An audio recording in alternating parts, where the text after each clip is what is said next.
തസ്യ സ്വരൂപം അഭിധായ പ്രമാണമാഹ. അപ്പം ഈശ്വരൻ്റെ സ്വരൂപം എന്താണെന്ന് നമ്മൾ പറഞ്ഞു. ഇനി അറിയാനുള്ളതായ എന്താ അദ്ദേഹത്തിൻ്റെ ഒരു പ്രാമാണ്യം, അതെങ്ങനെ നമ്മൾ അറിയുന്നതെന്ന് പറയുകയാണ്. തത്ര നിരതിശയം സർവജ്ഞബീജം. തത്ര തസ്മിൻ ഭഗവതി, ആ ഈശ്വരനിൽ സർവജ്ഞത്വസ് യദ് ബീജം, നിരതിശയമായ മറ്റെല്ലാത്തിനും അതിശയിപ്പിക്കുന്നതായ സർവജ്ഞത്വമാണ്. അതായത് അതീത അനാഗതാനം, വരാനിരിക്കുന്നതിനെക്കുറിച്ചും കഴിഞ്ഞതിനെക്കുറിച്ചും ഇപ്പോൾ നടക്കുന്നതിനെക്കുറിച്ചും ഒക്കെ ഉള്ളതായ ജ്ഞാനം ആർക്കുണ്ട്? ഈശ്വരനുണ്ടെന്നാണ്. അതീത അനാഗതാദിഗ്രഹണസ്യ അല്പത്വം മഹത്വം ച മൂലത്വ ബീജമിവ ബീജം. അതാണ് ബീജം എന്ന് പറഞ്ഞിരിക്കുന്നത്. വരാനിരിക്കുന്നതിനെക്കുറിച്ചും ഇപ്പം നടക്കുന്നതിനെക്കുറിച്ചും ഒക്കെ അറിയാനുള്ളതായ ആ അറിവ് അത് മറ്റാർക്കും ഇല്ലാത്തതാണ്. നിരതിശയം, മറ്റെല്ലാത്തിനെ അതിശയിപ്പിക്കുന്നതായ സർപ്പാസ് ചെയ്യുന്നതായ ആ സർവജ്ഞത്വമാണ് ഭഗവാനുള്ളത് എന്നർത്ഥം. തത്ര നിരതിശയം സർവജ്ഞബീജം. ഇനി ഈശ്വരസ്യ പ്രമാണം, അപ്പം ഈശ്വരൻ്റെ പ്രമാണമാണ് തത്ര നിരതിശയം സർവജ്ഞബീജം. അപ്പോൾ ഇനി പ്രമാണം അഭിധായ പ്രഭാവമാഹ, ഈശ്വരൻ്റെ പ്രഭാവത്തെക്കുറിച്ച് പറയുകയാണ്. സഹ പൂർവേഷാമപി ഗുരുഹു കാലേന അനവച്ഛേദാത്. പൂർവേഷാം ബ്രഹ്മാദീനാമപി. അപ്പം നമ്മൾ സൃഷ്ടികർത്താവായിട്ട് പറയുന്ന ബ്രഹ്മാവാണ്. ആ ബ്രഹ്മാവിന് പോലും എന്താണ് ഗുരുവായിട്ടുള്ള ആളാണ് ഈശ്വരനെന്ന് പറയുന്നത്. കാലേന അനവച്ഛേദ. എന്തുകൊണ്ടാണ്? ബ്രഹ്മാവൊക്കെ ഉണ്ടാകുന്നതാണെന്ന് പറയുന്നുണ്ട്. ആ ബ്രഹ്മ ഭുവനാലോകാഹ പുനരാവർത്തിനോർജുന എന്നാണ്. ബ്രഹ്മാവ് തുടങ്ങിയുള്ളത് ബാക്കിയെല്ലാം പുനരാവർത്തിയോട് കൂടിയവരാണ്, വീണ്ടും ജനിക്കുന്നവരാണ്. പക്ഷേ ഈ ഈശ്വരൻ എന്ന് പറയുന്നത് അദ്ദേഹം പൂർവേഷാമപി ബ്രഹ്മാദീനാമപി ഗുരുഹു കാലേന അനവച്ഛേദാത്. കാലം കൊണ്ട് നമുക്ക് വ്യവച്ഛേദിച്ച് മനസ്സിലാക്കാൻ പറ്റാത്തതാണ്, അതിന് പരിധിയില്ലാത്തതാണ് എന്നർത്ഥം. മറ്റേ ബ്രഹ്മാവൊക്കെ അതിന് ഉത്പത്തിയോട് കൂടിയതാണ്. അപ്പം ഉത്പത്തി ഇല്ലാത്തതൊന്നും അനാദിയാണെന്നുള്ളതാണ് പറഞ്ഞേക്കുന്നത്. അപ്പം സ പൂർവേഷാമപി ഗുരുഹു കാലേന അനവച്ഛേദാത്. അപ്പോൾ രവപ്രഭാവമുക്ത ഉപാസനോപയോഗായ വാചകമാണ്. ഈ ഈശ്വരനെ നമ്മൾ എങ്ങനെയാണ് ഉപാസിക്കേണ്ടുന്നത് എന്നുള്ളതാണ് അടുത്തതിൽ പറയുന്നത്. തസ്യ വാചക പ്രണവഃ ഇതി. ആ ഈശ്വരൻ്റെ വാചകം പ്രണവം എന്നാണ്. വാച്യമായിട്ടുള്ള ഈശ്വരനാണ്, വാചകം പ്രണവമാണ്, ഓങ്കാരമാണ്. അപ്പോൾ ഉപനിഷത്തിൽ പറയുന്നത് ഓമിത്യേതദക്ഷരമിദം സർവം. ഈ കാണുന്ന ചരാചരാത്മകമായ സമസ്ത പ്രപഞ്ചവും ഓങ്കാരം തന്നെയാണെന്നാണ്. ഓമിത്യേതദക്ഷരമിദം സർവം തസ്യ ഉപവ്യാഖ്യാനം ഭൂതം ഭവത് ഭവിഷ്യതിഥി സർവം ഓങ്കാരേവ. കഴിഞ്ഞതും വരാനിരിക്കുന്നതും ഇപ്പം നടക്കുന്നതും ഇനി വരാനായിട്ട് എന്തെങ്കിലും ഉണ്ടെങ്കിൽ അതെല്ലാം ഓങ്കാരം തന്നെയാണ്. ഭൂതം ഭവത് ഭവിഷ്യതിഥി, അപ്പോൾ സംഭവിച്ചുകൊണ്ടിരിക്കുന്നതും ഭവിഷ്യതി ഇനി വരാൻ പോകുന്നതും സർവമോങ്കാരേവ, എല്ലാം ഓങ്കാരം തന്നെയാണ്. യച്ചാന്യ ത്രികാലാതീതം, ഈ മൂന്ന് കാലത്തിനും അതീതമായിട്ട് എന്തെങ്കിലും ഉണ്ടെങ്കിൽ തദവി ഓങ്കാരേവ, അതും ഓങ്കാരം തന്നെയാണ്. അപ്പം മധ്യയിൽ മനസ്സിലായല്ലോ ഈശ്വരൻ്റെ സർവജ്ഞത്വം എന്ന് പറഞ്ഞാൽ എന്താണെന്നുള്ളത്.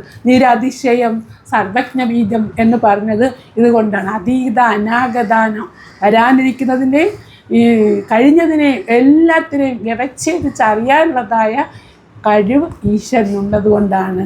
അതാണ് ഓങ്കാരം. ഈ ഓങ്കാരം കൊണ്ട് അഭിധേയമായിട്ടുള്ളത് ഈശ്വരനാണ്. അഭിധാനം അഭിധേയം, ഓങ്കാരം കൊണ്ട് നമ്മൾ അറിയുന്ന അഭിധേയം എന്ന് പറയുന്നത് ഈശ്വരനാണ്. ഓങ്കാര ഉപാസനയിലൂടെ ആ ഓങ്കാരം എന്ന് പറയുന്നത് എന്താണ്? ഇത് ചരാചരാത്മകമായ സമസ്ത പ്രപഞ്ചവും ഓമിത്യേതദക്ഷരം ഇദം സർവം.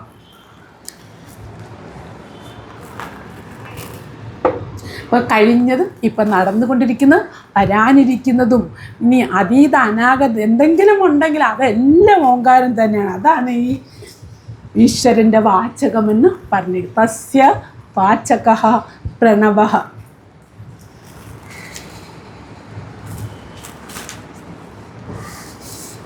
ഇനി ഉപാസനാമാഹ എന്താ തജ്ജപ, ആ ഈശ്വരനെ ആ ഓങ്കാരത്തെ ജപമാണ് തദർത്ഥഭാവനം, ആ ഭഗവാനെ അറിയുന്നതിനുള്ളതായ മാർഗം. തജ്ജപ ഓങ്കാര ജപമാണ് തദർത്ഥഭാവനം, അതായത് അതായി തീരുവാണ് നമ്മൾ ചെയ്തിട്ട്. തദ് ബുദ്ധയ തദാത്മാന തന്നിഷ്ഠ തത്പരായന, അതിലങ്ങ് അതായി തീരുകയാണ് ചെയ്യുന്നത്.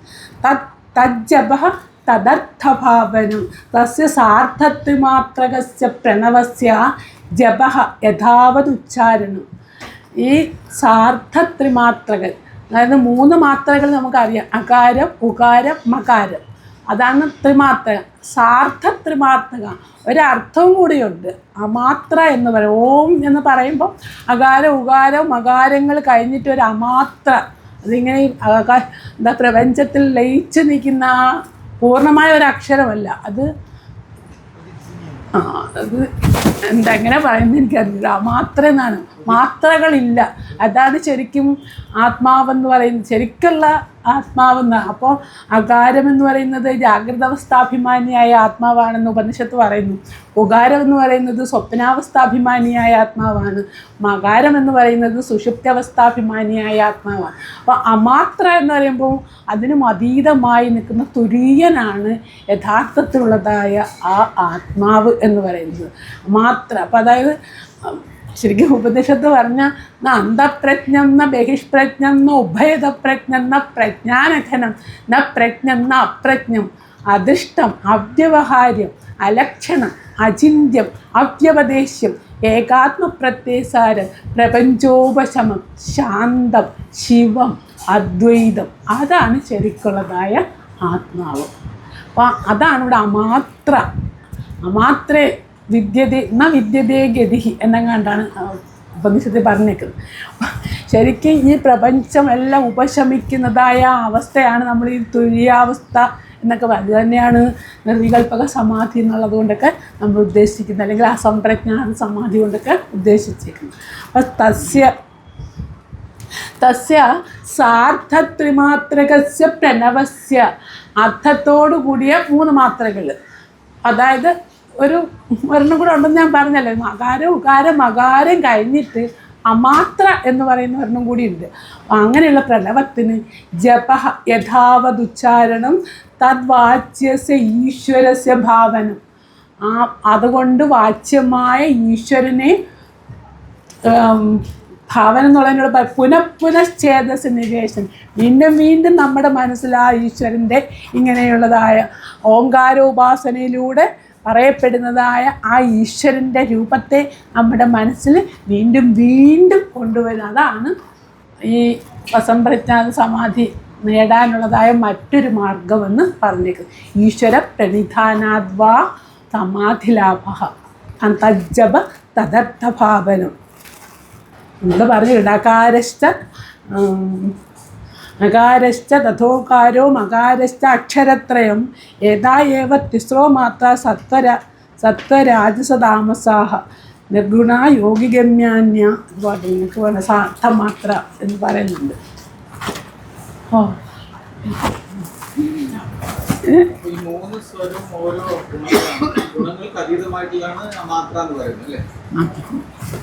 അമാത്ര സാർത്ഥത്തിൽ മാത്രങ്ങൾ, അർത്ഥത്തിൻ്റെ പകുതിയാണല്ലോ, അത് മൊത്തത്തിലായിട്ടൊരു മാത്രമായിട്ട് പറയുന്നില്ല. അകാരം ഉകാരം മകാരം കഴിഞ്ഞിട്ട് അമാത്ര എന്ന് പറയുന്നുണ്ട്.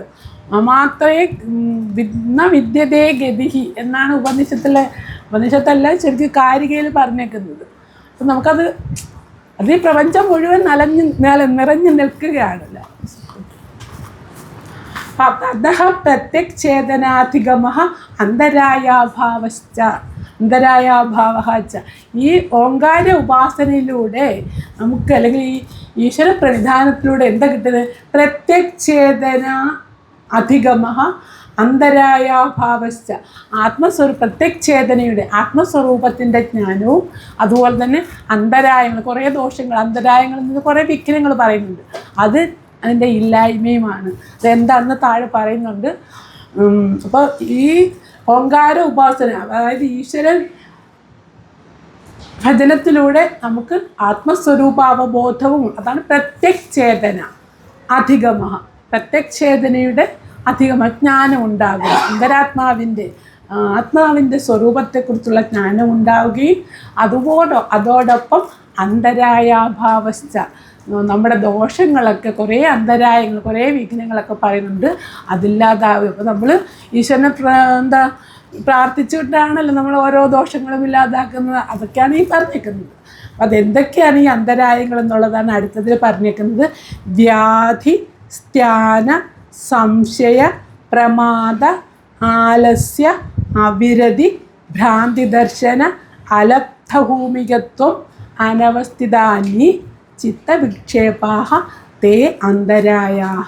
ഇത് നിങ്ങൾക്ക് പഠിക്കാനുള്ളതാണ്. ഇതൊക്കെയാണ് അന്തരായങ്ങൾ. അത് വ്യാധി, സ്ത്യാന, ഇതൊക്കെ അതുപോലെ അങ്ങ് പഠിച്ചാൽ മതി. ഇനി ഓരോന്ന് എക്സ്പ്ലെയിൻ ചെയ്യാൻ ഇത്ര പാട്. വ്യാധി, സ്ത്യാന, സംശയ, പ്രമാദ, ആലസ്യ, അവിരതി, ഭ്രാന്തി ദർശനം, ഞാൻ പിരിക്കാൻ പറഞ്ഞു, ഭ്രാന്തി ദർശന, അലബ്ധഭൂമികത്വം, അനവസ്ഥിതത്വം, ഇതാണ് ചിത്തത്തിൻ്റെ വിക്ഷേപങ്ങളെന്ന് പറഞ്ഞു. വ്യാധി എന്ന് പറഞ്ഞാൽ നമുക്ക് എല്ലാവർക്കും അറിയാമല്ലോ. വ്യാധി ഇപ്പം പറഞ്ഞിരിക്കുന്നത്, വ്യാധി എന്ന് വെച്ചാൽ ധാതുവൈഷമ്യ നിമിത്ത ജ്വരാദി വ്യാധി. പിന്നെ സ്ഥാനം എന്ന് വെച്ചാൽ ചിത്തസ്യ അകർമ്മണ്യത, നമ്മളൊന്നും ചെയ്യാതിരിക്കുന്ന ഒരു മൂഢാവസ്ഥയുണ്ടല്ലോ, ചിത്തസ്യ അകർമ്മണ്യത, അതാണ് സ്ഥാനം എന്ന് പറയുന്നത്. ഇനി സംശയം അറിയാമല്ലോ, ഉഭയകോടി ആലംബന ജ്ഞാനമാണ്, അതാണോ ഇതാണോ എന്നുള്ള സംശയം. പിന്നെ പ്രമാദം എന്നുള്ളതിന് ഇവിടെ പറഞ്ഞേക്കുന്ന അർത്ഥം, ഇവിടുത്തെ സംശയം എന്ന് വെച്ചാൽ എന്താ, യോഗ സാധ്യോവ നവ, യോഗം നമുക്ക് സാധ്യമാകുമോ അല്ലയോ എന്നുള്ളതാണ് ഇവിടുത്തെ സംശയം. പിന്നെ പ്രമാദം എന്ന് വെച്ചാൽ അനനുഷ്ഠാനശീലത, അതായത് അനുഷ്ഠിക്കാൻ നമുക്ക് താല്പര്യമില്ല. ഇതിനകത്താണ് സമാധി സാധനേഷു ഔദാസീന്യം, സമാധി അനുഷ്ഠിക്കാൻ നമുക്ക് നമ്മുടെ ഉദാസീനത, അതാണ് എന്തെന്ന് പറയുന്നത് പ്രമാദമെന്ന് പറഞ്ഞിരിക്കുന്നത്. പിന്നെ ആലസ്യമൊക്കെ നിങ്ങൾക്ക് അറിയാവുന്ന ആലസ്യം കായ ചിത്തയോർ ഗുരുത്വം. ഇവിടെ കായം എന്ന് വെച്ചാൽ ശരീരം, മറ്റേ ചിത്തം എന്ന് വെച്ചാൽ നമ്മുടെ മനസ്സ്. അപ്പോൾ അത് നമുക്ക് ആലസ്യം എന്നുള്ളത് കൊണ്ട് അതുകൊണ്ട് തന്നെ നമുക്ക് വ്യക്തമാണല്ലോ. യോഗവിഷയെ പ്രവൃത്യഭാവേ ഹേതു, യോഗം ചെയ്യാൻ നമുക്ക് താല്പര്യമില്ലാതിരിക്കുക, അതാണ് ആലസ്യമെന്ന് പറഞ്ഞിരിക്കുന്നത്. അതാണ് ആലസ്യം ഹി മനുഷ്യാണാം ശരീരസ്ഥോ മഹാൻ രുബുഹു എന്നാണ് പറയുന്നത്. ആലസ്യമാണ് മനുഷ്യൻ്റെ ശരീരത്തിലുള്ള ഏറ്റവും വലിയ ശത്രു. നാസ്തി ഉദ്യമ സമോ ബന്ധുഹു, ഉദ്യമത്തിന് സമമായിട്ട്, പരിശ്രമത്തിന് സമമായിട്ടൊരു ബന്ധുവുമില്ല. അതാണ് ആലസ്യം ഹി മനുഷ്യാണാം. നമ്മളൊക്കെ കോളേജിലൊക്കെ പഠിക്കുമ്പോൾ ആദ്യത്തെ പേജിൽ എഴുതി വച്ചേക്കുന്നതാണ് എല്ലാ ദിവസവും രാവിലെ എഴുന്നേക്കാൻ വേണ്ടി. ആലസ്യം ഹി മനുഷ്യാണാം ശരീരസ്ഥോ മഹാൻ രുബുഹു നാസ്തി ഉദ്യമ സമോ ബന്ധുഹു എന്ന്. ഉദ്യമത്തിന് പരിശ്രമത്തിന് സമമായിട്ട് ഒരു ബന്ധുവും ഇല്ല എന്നർത്ഥം. അപ്പം ആലസ്യം കൊണ്ട് നമ്മൾ അലസത പിടിച്ച് എഴുന്നേക്കാൻ മടി അങ്ങനെ ലഭിക്കാതിരിക്കാൻ വേണ്ടി ആദ്യത്തെ പേജിൽ എഴുതി വച്ചേക്കുന്ന വാക്യമായിരുന്നു ഇത്. അപ്പം ഇതൊക്കെയായി ആലസ്യം കായ ചിത്തയോർ ഗുരുത്വം യോഗ വിഷയ പ്രവൃത്തിഭാവേ അവിരതി ചിത്തസ്യ വിഷയ സംപ്രയോഗാത്മകർത്ഥ, വിഷയത്തിലുള്ളതായ തൃഷ്ണയുണ്ടല്ലോ അതിൽ നിന്നും വിരമിക്കാതിരിക്കുക, അതാണ് അവിരതി എന്ന് പറയുന്നത്. വിഷയത്തിൻ്റെ എല്ലാവരും മനുഷ്യരെല്ലാവരും സാധാരണ വിഷയത്തിൻ്റെ പിറകെ പോകുന്നവരാണ് ശരിക്കും. ധ്യായതോ വിഷയാൻ പുംസ സംഘസ്തേഷൂപജായതേ സംഘാ സംജായതേ കാമാത് ക്രോധോപിജായതേ. വിഷയത്തെ ധ്യാനിച്ചുകൊണ്ടിരിക്കുന്നവർ അതിൻ്റെ പിറകെ പോയിട്ട് നമുക്കത് വേണമെന്ന് ആഗ്രഹം തോന്നും, അത് കിട്ടിയില്ലെങ്കിൽ അവസാനം നമ്മുടെ നാശം വരെ ഉണ്ടാവും. അപ്പം അതുകൊണ്ടാണ് വിഷയത്തിൻ്റെ പിറകെ പോകരുതെന്ന് പറയുന്നത്. അതാണ് ഇവിടെ അവിരതി എന്ന് പറഞ്ഞിരിക്കുന്നത്. തൃഷ്ണ ഇല്ലാതിരിക്കുക, അതിൽ നിന്നുള്ള ബിരുദം അത് യോഗത്തിന് വേണം, ഇവിടെ ഇല്ലാതിരിക്കുന്നതിനെയാണ് അങ്ങനെ പറഞ്ഞിരിക്കുന്നത്. ഭ്രാന്തി ദർശനം നമ്മൾ നേരത്തെ പറഞ്ഞ ഭ്രമജ്ഞാനം, ശുക്തികയിലെ രജതജ്ഞാനം, ഭ്രമജ്ഞാനത്തെയാണ് ഭ്രാന്തി ദർശനം എന്ന് പറഞ്ഞിരിക്കുന്നത്. ഭ്രാന്തി ദർശനം ശുക്തികായ രജതത്വവതിഥി വിഷയ ജ്ഞാനം, വിപര്യജ്ഞാനം. അതാണ് വിപരീയ മിഥ്യാജ്ഞാനം അതദ്രൂപപ്രതിഷ്ഠ എന്ന് പറയുന്നത്. വസ്തുവിൻ്റെ പാരമാർത്ഥികമായ രൂപത്തെ ദർശിക്കാതെ മറ്റൊന്നായിട്ട് കാണുന്നതാണ്. അതാണ് ഭ്രമജ്ഞാനം, വിപര്യജ്ഞാനം എന്ന് നമ്മൾ നേരത്തെ പറഞ്ഞു. ഇനി അലബ്ധ ഭൂമികത്വം എന്ന് പറഞ്ഞാൽ കുതശ്ചിൻ നിമിത്താത് സമാധി ഭൂമേഹി അലാഭോ അസംപ്രാപ്തി. ലബ്ധം എന്ന് വെച്ചാൽ തന്നെ ലഭിക്കുക, അലബ്ധം എന്ന് വെച്ചാൽ ലഭിക്കാതിരിക്കുക. അതിനെ പറഞ്ഞേക്കുന്നത് കുതശ്ചിൻ നിമിത്താത്, എന്തെങ്കിലും ഒരു കാരണം കൊണ്ട് സമാധി ഭൂമിയെ അലാഭ, സമാധി നമുക്ക് സിദ്ധിക്കാതിരിക്കുക. അതാണ് അലബ്ധ ഭൂമികത്വം എന്ന്. അപ്പോൾ ഇത്രയും ദോഷങ്ങളാണ്, വിഘ്നങ്ങളാണ്, അന്തരായങ്ങളാണ് ഈ അന്തരായ അഭാവം. അന്തരായത്തിൻ്റെ അഭാവമാണ് ഈശ്വര പ്രണിധാനം കൊണ്ട് അല്ലെങ്കിൽ പ്രണവ ഉപാസന കൊണ്ട് നമുക്കുണ്ടാകുന്നത് എന്നാണ്. തതഃ പ്രത്യക്ഷേതനാധിഗമഃ അന്തരായാഭാവസ്ഥ. ഈ അന്തരായങ്ങളുടെ, ഈ ദോഷങ്ങളുടെ അഭാവം. അപ്പോൾ ആത്മാവിൻ്റെ യഥാർത്ഥ പ്രത്യക്ഷേതനാത്വം, അതായത് ആത്മതത്വത്തെ അറിയാൻ കഴിയുന്നതും അതുപോലെ തന്നെ ഈ അന്തരായങ്ങളുടെ അല്ലെങ്കിൽ ഈ ദോഷങ്ങളെ ഇല്ലാതാക്കാനും സാധിക്കും. അതുകൊണ്ട് ഈശ്വരനെ പ്രണിധാനം ചെയ്യുന്നത് വഴി അല്ലെങ്കിൽ ഓകാര ഉപാസനയിലൂടെ എന്നർത്ഥം. വ്യാധി സ്ഥാന സംശയ പ്രമാദ ആലസ്യ അവിരതി ഭ്രാന്തി ദർശന അലബ്ധഭൂമികത്വ അനവസ്ഥിതത്വാനി. ഇത്രയും ദോഷം 9 എണ്ണമാണ്. ചിത്തവിക്ഷേപാഹ, ചിത്തത്തിൻ്റെ വിക്ഷേപത്തെ അന്തരായാഹ. ഇവയാണ് നമ്മൾ അന്തരായങ്ങളെന്ന് പറയുന്നത്. ഏ